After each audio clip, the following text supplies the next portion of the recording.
So we are getting between 4 to 6 gallons of milk per day from our milk cow. And if I'm being honest, we're kind of drowning in milk. So I'm going to show you one of my very favorite ways to put milk to good use. And guess what? You can do this too, even if you're buying milk at the store. Homemade yogurt is something I have been making long before we ever got a milk cow, because number one, it's super easy, and number two, it allows me to make yogurt exactly to my liking without all of the junk that you might find in store-bought yogurt. Now, there's a lot of tutorials for yogurt floating around the internet, but the one I'm going to show you today is my favorite because it gives you very consistent results with a lot less dishes. I like to make a gallon of yogurt at a time because I have 3 kids, and one of my tricks for just being more efficient in general is to batch, which means I do like-minded tasks all at once as much as possible. So I'd rather make a gallon of yogurt every week or once every 2 weeks versus making yogurt every other day. But you can go at whatever pace you like. So to make a gallon of yogurt, I'm just going to do 4 quarts, which makes it still really manageable. I, of course, am using our raw milk from our cow, but you can use regular store-bought milk too. This is one homemade dairy instance where it really doesn't matter. You can go either way. I'm going to take my milk and pour it into my quart-sized jars. You could use smaller jars if you wanted. Just make sure they are glass. We don't want to use anything that's plastic or metal for this project. I like to leave about 2 inches of room at the top. I filled this guy a little bit full. That's okay, we'll still manage. Oh, that's about right.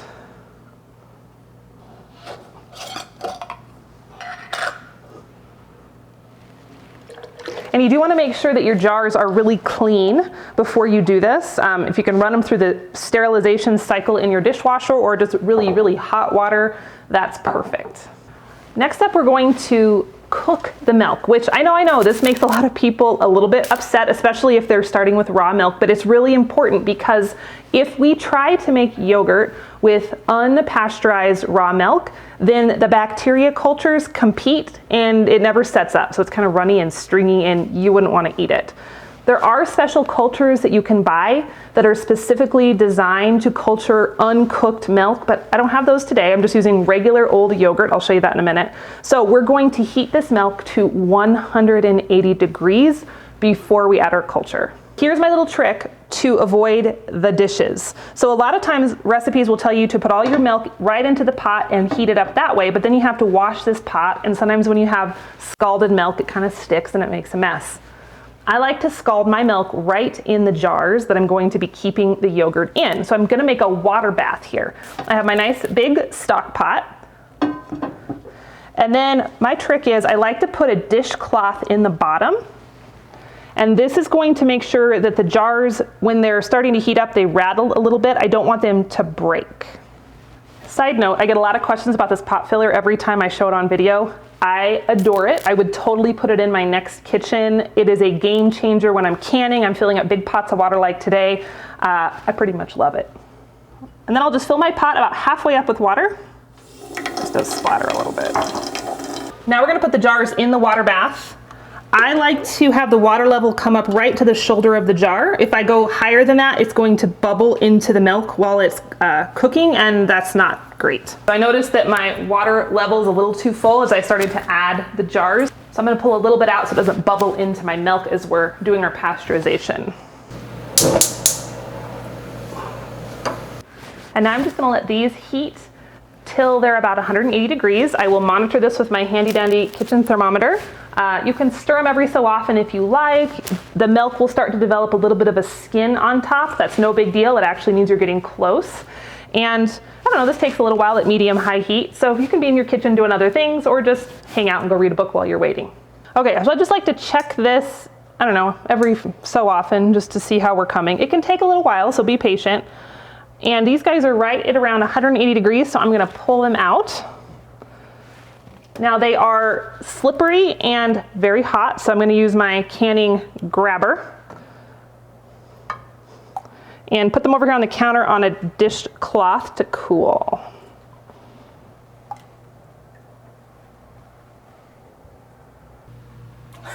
What was I gonna say? Okay, okay, right. Now hold on just a second, don't dump this water out. We're gonna need it for our incubation, so just leave it on the stove for just a sec. So now we have to be patient for just a little bit longer. I need these jars to cool down to 110 degrees Fahrenheit. So I just leave them on the counter. I'll check them every so often. I do like to put my lids on loosely just to make sure I don't get bugs dive bombing the jars or kids sticking their fingers in it or dirt falling in.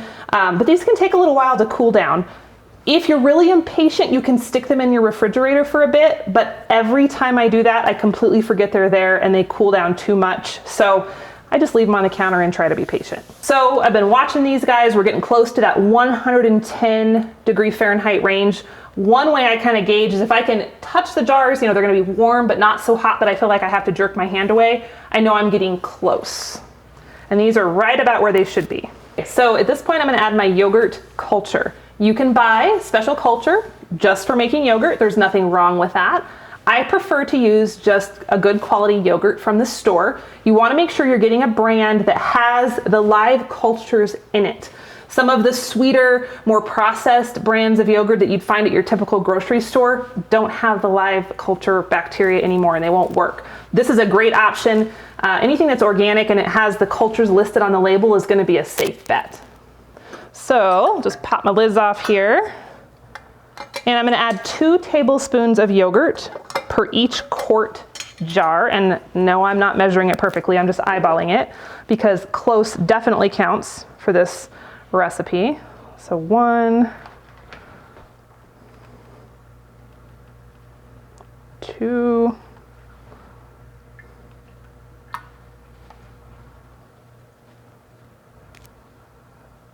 one's a little full. And then I'm just gonna give this a stir to make sure the yogurt incorporates in. Notice I'm using metal utensils, not wood, because I don't want any bacteria from the wood or any weird stuff to get into my yogurt, because this milk is now cooked, so it's a breeding ground for bacteria, both good and bad.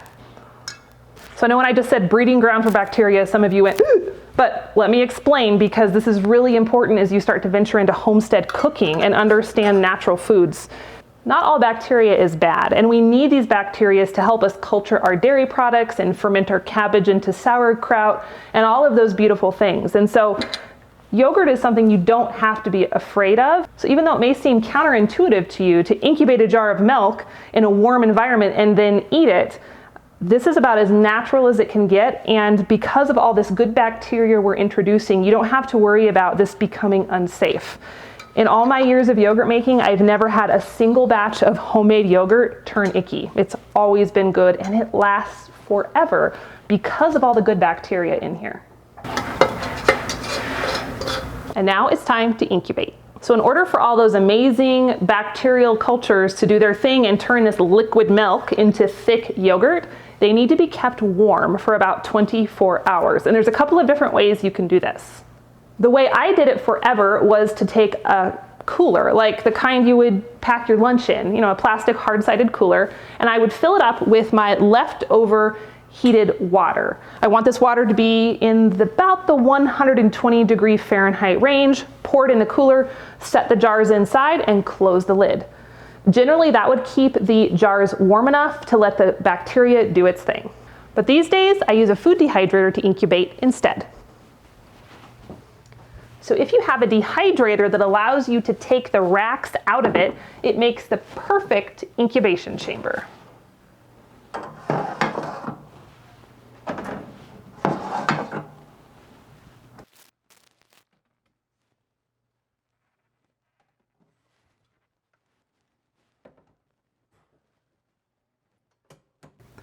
So I'm just gonna set this at 110 degrees and let it run for about 24 hours or so. Sometimes you can go a little bit less or a little bit more. The longer it incubates, the tangier it gets. So if you like a really sour yogurt, you might go a little bit longer. If you're a little more on the mild side, you can pull it out maybe at 20 hours or even less as long as the yogurt is set up. I have one that I incubated earlier. So you can tell your yogurt is done when you open it up and it's all thickened. You can see we're not liquid anymore. Now, it's normal to have a little bit of this liquid on top of your thick part of the yogurt. This is just whey. That's completely to be expected, but the yogurt should be nice and thick, just like you would expect yogurt to be. Once you have reached this point, we want to transfer this into the refrigerator and let it chill for about 24 hours so it's nice and cold. You can flavor this any way you like. We like to use maple syrup, that's our favorite. You could do honey, nuts, fresh fruit. Really, the sky is the limit. So if you are loving this idea of homemade DIY dairy, may I suggest that you give butter a try next.